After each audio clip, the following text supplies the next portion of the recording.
Pengertian motivasi adalah sebuah proses psikologis yang menyebabkan tergeraknya atau terarahkannya dan terpeliharanya secara terus-menerus tindakan-tindakan sukarela yang terorientasi pada satu tujuan tertentu.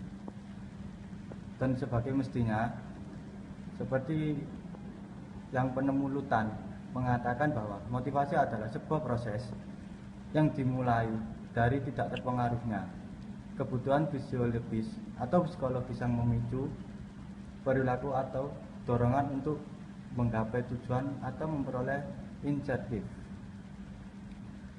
Lebih baik, untuk memperoleh pemahaman yang lebih mendalam tentang dari konsep motivasi, kedua definisi di atas akan dikolaborasikan lebih lanjut.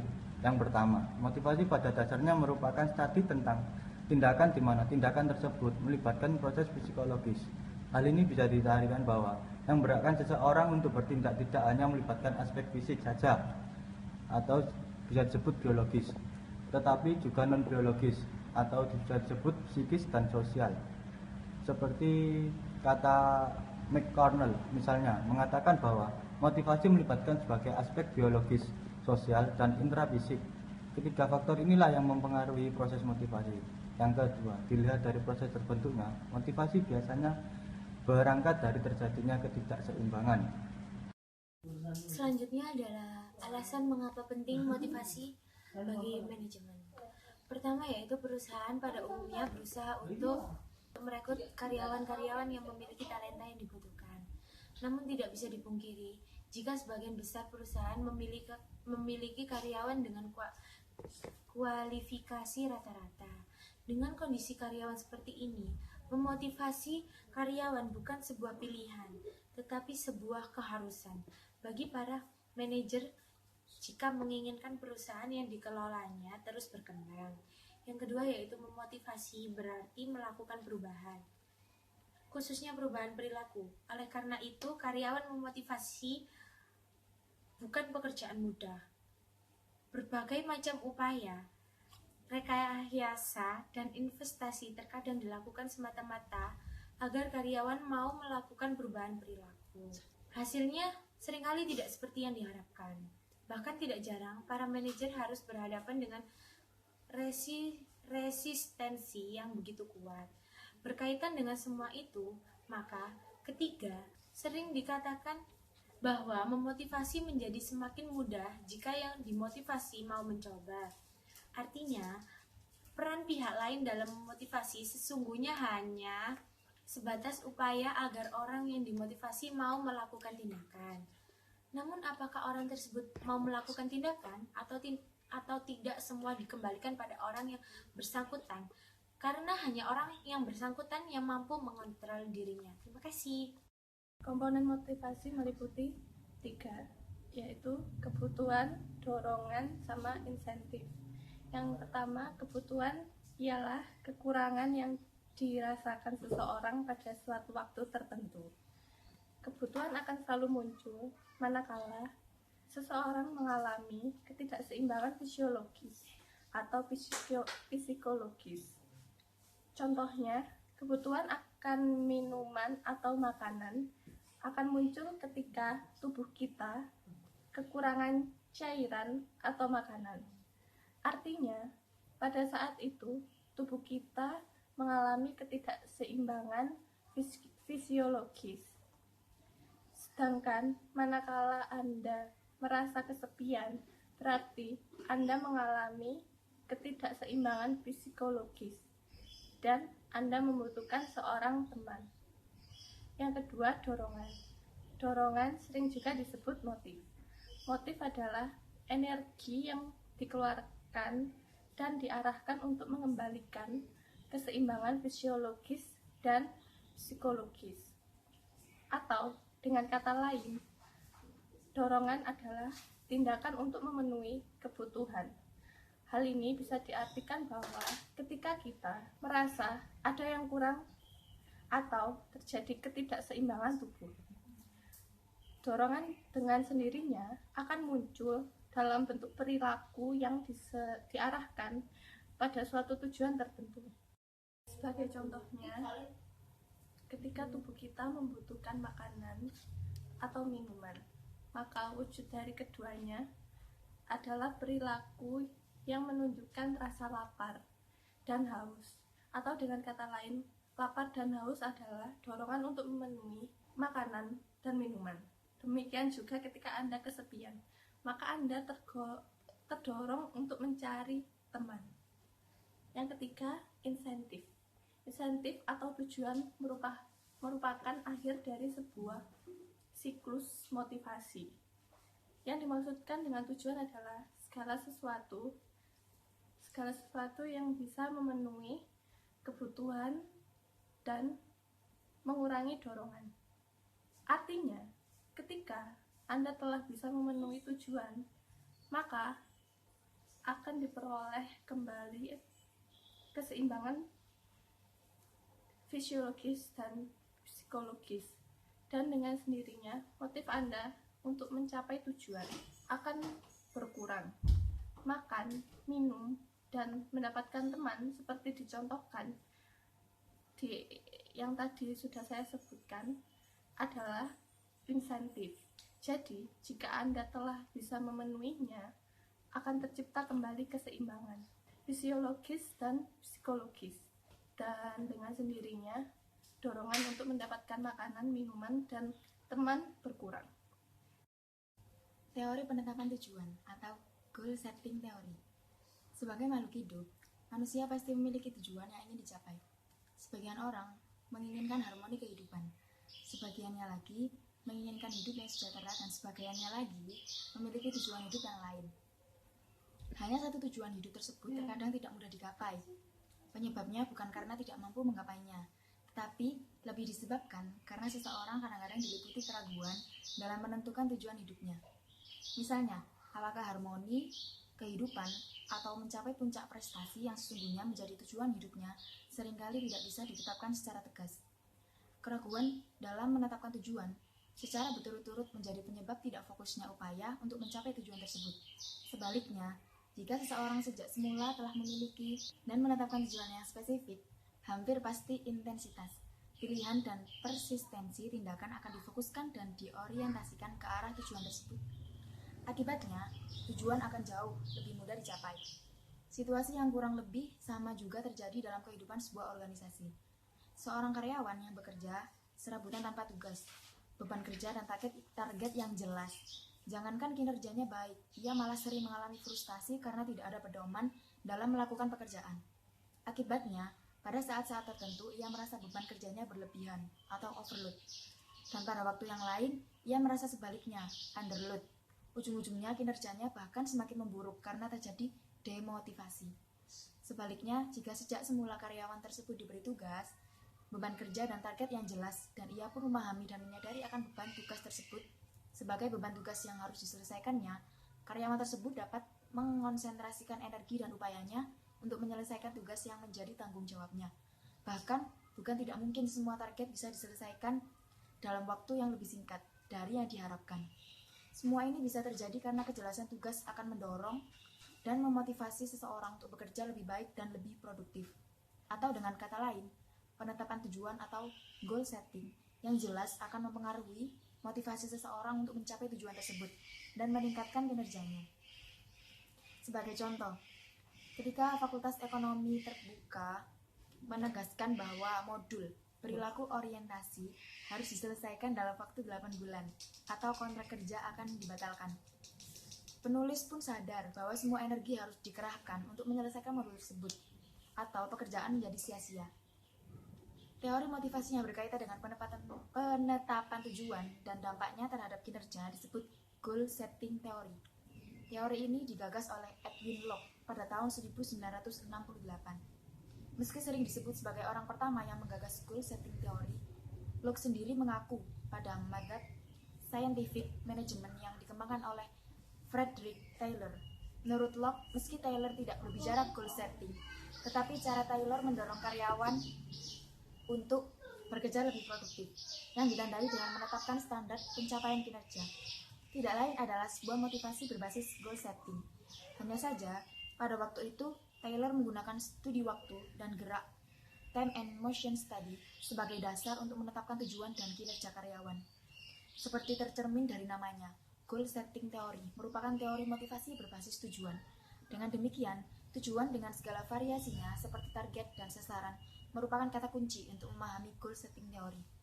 Teori ini menyatakan bahwa tujuan yang spesifik dan sulit, jika bisa diterima dan dipahami karyawan, akan meningkatkan kinerja karyawan ketimbang tujuan yang bersifat umum dan tidak spesifik, mudah dicapai dan tidak ada tujuan. Dalam hal ini, peningkatan kinerja yang disebabkan karena tingkat kekhususan dan kesulitan tujuan disebut goal setting effect, dampak penetapan tujuan. Sedangkan prosedur penetapan tujuan disebut goal setting technique, teknik penetapan tujuan. Bangunan dari goal setting teori dan komponen-komponennya terkait dengan proses motivasi dapat dilihat pada presentasi kita. Teori harapan. Teori ini dikemukakan oleh Viktor H. Fromm yang menyatakan bahwa kekuatan yang memotivasi untuk bekerja giat dalam mengerjakan pekerjaannya tergantung dari hubungan timbal balik antara apa yang diinginkan dan dibutuhkan dari hasil pekerjaan itu. Sementara harapan adalah keyakinan bahwa upaya yang lebih baik akan menghasilkan kinerja yang lebih baik. Oke, selanjutnya saya ingin menjelaskan mengenai variabel kunci.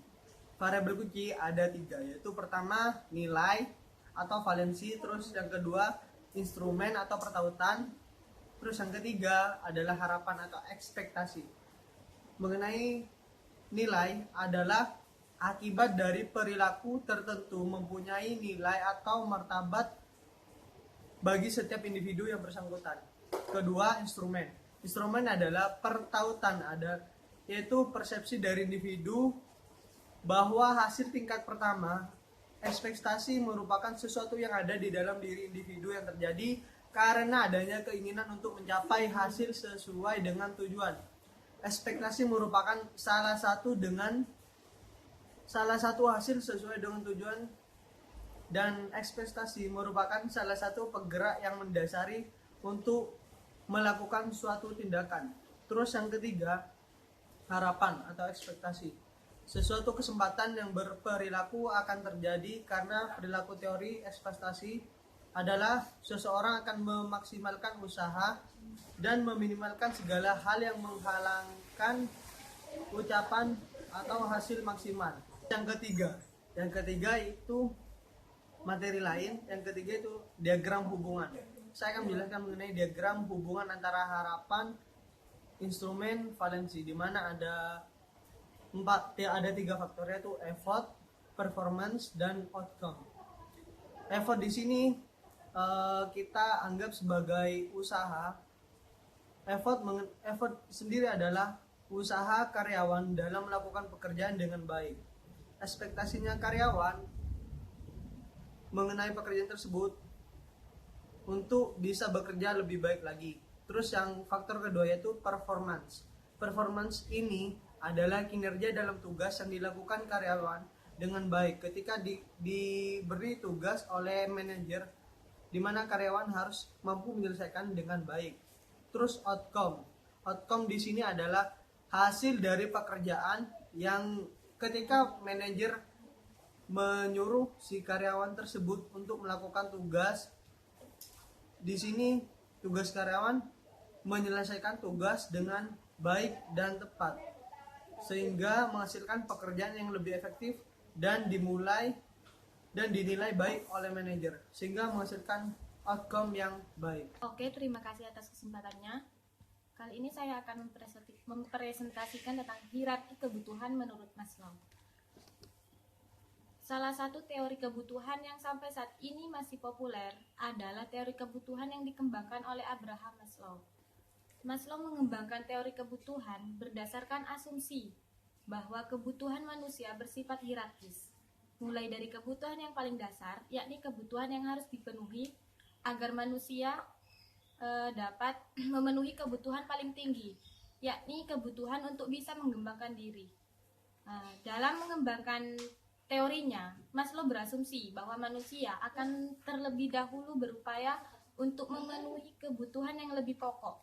Setelah kebutuhan tersebut terpenuhi, barulah ia mengarahkan perilaku dan tindakannya untuk memenuhi kebutuhan berikutnya yang lebih tinggi. Nah, demikian seterusnya sampai terpenuhinya kebutuhan yang paling tinggi, yakni mengaktualisasikan dirinya. Berkaitan dengan hal itu, maka asumsi kedua adalah manusia pada dasarnya adalah sosok yang ingin maju dan berkembang. Maslow membagi kebutuhan menjadi 5 jenis yang tersusun secara hierarkis, yaitu satu, kebutuhan fisiologis. Kebutuhan fisiologis ini dalam hierarki kebutuhan yang dibuat Maslow adalah kebutuhan fisiologis merupakan kebutuhan manusia paling dasar dan termasuk kebutuhan-kebutuhan yang harus dipenuhi seseorang agar bisa bertahan hidup. Termasuk di dalamnya adalah makan, minum, oksigen, tidur, dan kebutuhan seks serta kebutuhan fisik lainnya. Yang kedua adalah kebutuhan rasa aman. Jika kebutuhan fisiologis secara relatif bisa terpenuhi, maka akan muncul kebutuhan tahap kedua, yaitu kebutuhan rasa aman. Termasuk dalam jenis kebutuhan ini adalah keamanan, perlindungan, bebas dari rasa takut atau cemas, dan memperoleh kepastian hukum. Yang ketiga adalah kebutuhan sosial. Dalam teks asli, Maslow tidak menggunakan istilah kebutuhan sosial, melainkan needs for belongingness and love. Kebutuhan untuk bisa diterima oleh lingkungan dan mencintai. Istilah ini kemudian disederhanakan menjadi kebutuhan sosial karena esensinya sama. Termasuk dalam kebutuhan sosial adalah persahabatan, hubungan baik dengan orang lain, menyayangi dan disayangi. Dan yang keempat adalah kebutuhan akan penghargaan atau esteem. Jenis kebutuhan ini bisa dibedakan menjadi dua, yakni kebutuhan penghargaan yang berfokus pada diri sendiri, itu disebut dengan penghargaan internal atau harga diri, self-esteem, dan penghargaan yang berfokus pada orang lain, penghargaan eksternal. Termasuk dalam harga diri di sini adalah kekuatan, kemandirian, kebebasan, prestasi, menguasai dan percaya diri. Sedangkan harga diri eksternal termasuk reputasi, gengsi, status, dominasi, pengakuan, martabat, apresiasi, perhatian, dan terkenal. Dan yang kelima adalah kebutuhan akan aktualisasi diri, self-actualization. Terakhir, kebutuhan paling tinggi dalam hierarki kebutuhan adalah kebutuhan akan aktualisasi diri, yakni kebutuhan untuk memanfaatkan dan menunjukkan potensi diri. Termasuk di dalamnya adalah kebutuhan untuk bisa merealisasikan hierarki kebutuhan Maslow. Seperti tersebut di atas, sesungguhnya bisa diklasifikasikan dengan cara berbeda, yakni dengan melihat dari mana kebutuhan tersebut dipenuhi. Dengan klasifikasi seperti ini, kebutuhan manusia bisa dibedakan menjadi dua, yaitu kebutuhan order tinggi dan kebutuhan order rendah. Kebutuhan order tinggi itu adalah yang dimaksud dengan kebutuhan yang bisa dipenuhi dari sumber internal, yakni kebutuhan yang bisa dipenuhi oleh orang bersangkutan, seperti kebutuhan sosial, kebutuhan penghargaan, dan kebutuhan aktualisasi diri. Dan yang kedua adalah kebutuhan order rendah. Yang dimaksud dengan kebutuhan order rendah di sini adalah kebutuhan-kebutuhan yang tidak bisa dipenuhi secara mandiri oleh orang bersangkutan, melainkan harus melibatkan pihak eksternal seperti kebutuhan akan rasa aman dan kebutuhan fisik atau kali. Di sini saya akan menjelaskan tentang ERG teori. Maslow menyadari bahwa teori hierarki kebutuhan yang dikembangkannya masih jauh dari sempurna. Itulah sebabnya Maslow sangat mendambakan penelitian lain. Yang menyempurnakannya adalah Clayton Alderfer, yang kemudian menyempurnakan teori hierarkinya Maslow. Dari berbagai hasil studi yang dilakukannya, Alderfer lantas mengajukan teori kebutuhan yang dikenal sebagai ERG teori karena berpijak pada teorinya Maslow. Dalam beberapa hal, Alderfer sependapat dengan Maslow, dan beberapa hal lainnya tidak sependapat. Teori yang dikemukakan oleh Alderfer berkesimpulan bahwa 5 hierarki kebutuhan yang dikemukakan Maslow dapat dikemas menjadi hanya 3 tingkatan, yaitu existence, relatedness, dan growth needs. Oleh karenanya, teori ini disebut RG teori. 3 komponen tersebut adalah sebagai berikut. Yang pertama, eksistensi needs. Yang dimaksud dengan existence needs adalah kebutuhan seseorang untuk bisa bertahan hidup, kebutuhan untuk juga bisa eksis. Oleh karena itu, kebutuhan jenis ini meliputi semua faktor fisiologis dan material lainnya yang dibutuhkan manusia untuk bisa bertahan hidup. Kebutuhan ini identik dengan kebutuhan tingkat pertama dan kedua dalam hierarki. Kebutuhannya Maslow yaitu kebutuhan fisiologis dan kebutuhan perasaan. Yang kedua, related needs. Yang dimaksud dengan related needs adalah kebutuhan seseorang untuk bisa berhubungan dan berinteraksi dengan orang lain, sehingga dirinya bisa diterima dan menjadi bagian dari masyarakat. Kebutuhan jenis ini meliputi semua kebutuhan yang berorientasi sosial. Jenis kebutuhan ini sama dengan kebutuhan sosial lainnya Maslow. Ketiga, growth needs. Yang dimaksud dengan growth needs adalah kebutuhan seseorang untuk bisa tumbuh dan berkembang sesuai dengan potensi diri yang dimilikinya. Jadi, growth needs sama dengan aktualisasi diri, seperti dikemukakan Maslow. Di samping itu, termasuk dalam growth needs adalah sebagian dari kebutuhan harga diri khususnya yang berkaitan dengan harga diri berorientasi internal. Teori kebutuhan menurut MC Silence, teori kebutuhan yang juga sangat populer sampai saat ini adalah teori kebutuhan yang dikembangkan oleh David MC Silence dan tim peneliti yang mendampinginya. MC Silence menyebut teorinya sebagai learned needs theory. Dikatakan demikian karena MC Silence, seperti halnya Murray, beranggapan bahwa kebutuhan bukan merupakan faktor bawaan yang melekat pada diri seseorang, melainkan suatu yang bisa dipelajari dari lingkungan. Untuk mengembangkan teorinya, MC Silence banyak belajar dari kebiasaan-kebiasaan masyarakat dalam membesarkan anak-anak mereka. Kebiasaan orang tua membimbing anak-anaknya sangat berpengaruh terhadap cara masing-masing individu atau anak yang dibimbing dalam mempersepsi situasi lingkungan yang pada akhirnya memotivasi mereka untuk menentukan pilihan dan menggapai suatu tujuan. MC Silence selanjutnya mengatakan bahwa seseorang yang memiliki kebutuhan tentu perilakunya berbeda dengan mereka yang tidak memiliki kebutuhan. Dari sini MC Silence kemudian mencoba menelaah daftar kebutuhan yang dikemukakan oleh Murray dan menyimpulkan bahwa manusia memiliki 3 macam kebutuhan, yaitu yang pertama kebutuhan berprestasi atau need for achievement.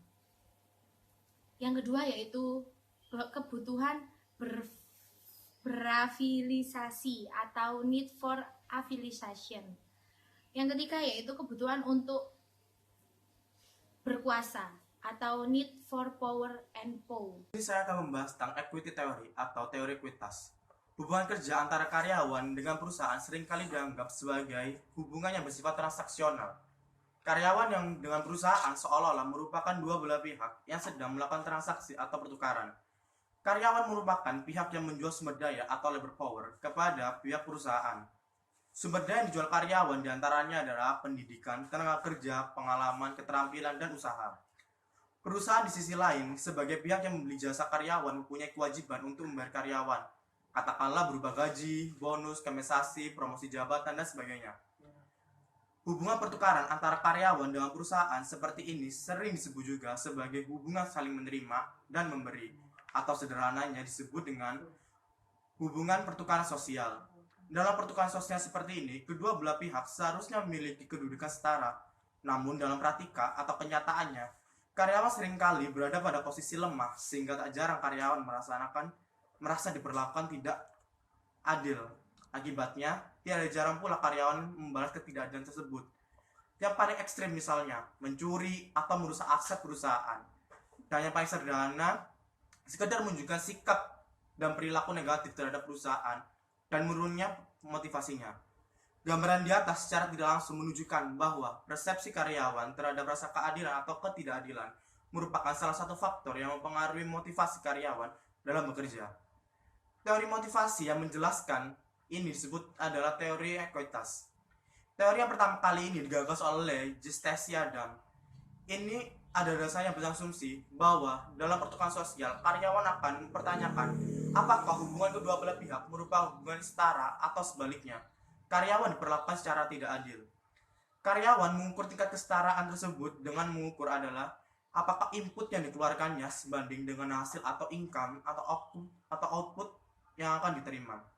Perbandingan input dan output ini kemudian diperbandingkan dengan input sampai output dari orang lain yang dikenalnya, misalnya yang melakukan pekerjaan yang sama, memiliki pendidikan yang sama, atau jenis kelamin yang sama, atau dengan pengalaman diri sendiri untuk pekerjaan yang sama sebelumnya. Yang dimaksud dengan input adalah semua pengorbanan dan kemungkinan seseorang karyawan melaksanakan pekerjaan termasuk dalamnya pendidikan, pengalaman, keterampilan, dan usaha. Sedangkan yang dimaksud output adalah berbagai macam bentuk imbalan yang diberikan perusahaan kepada karyawan. Di antaranya ada gaji, penghargaan, kesepakatan untuk mengembangkan diri, dan sebagainya. Baik, di sini saya akan menjelaskan mengenai job design.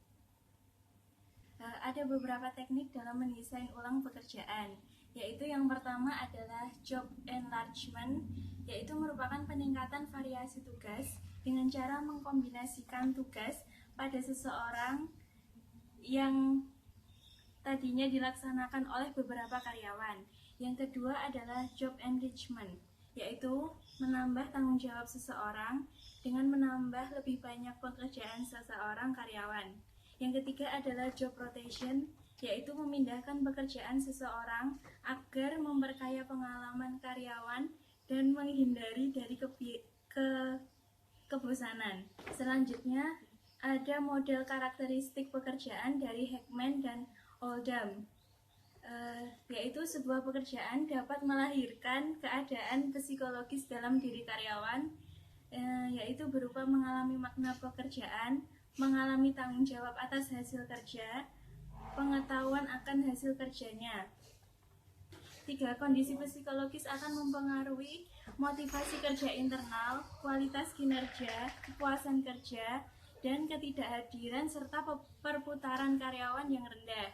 Keadaan psikologis kritis dipengaruhi oleh dimensi inti dari sebuah pekerjaan, yaitu keragaman keahlian, intensitas tugas, signifikasi tugas, otonomi tugas, dan umpan balik.